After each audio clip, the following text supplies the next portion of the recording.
चला आज बनवली मस्त तोंडलीची सुक्की भाजी. तोंडली चांगली स्वच्छ धुवून घेतली आणि मस्त उभे आपल्याला बारीक काप करून घ्यायचे आणि त्याच्यानंतर लसूण पण बारीक करून घ्यायचं आहे.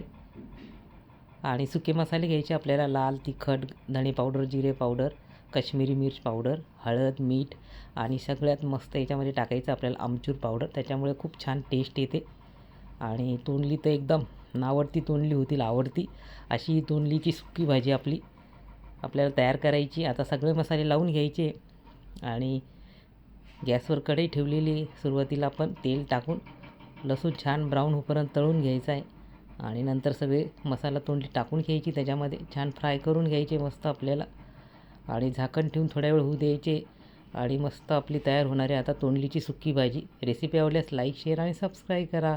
मस्त खा आणि स्वस्त राहा. आणि बघा तयार झालेली आपली तोंडलीची भाजी खाण्यासाठी.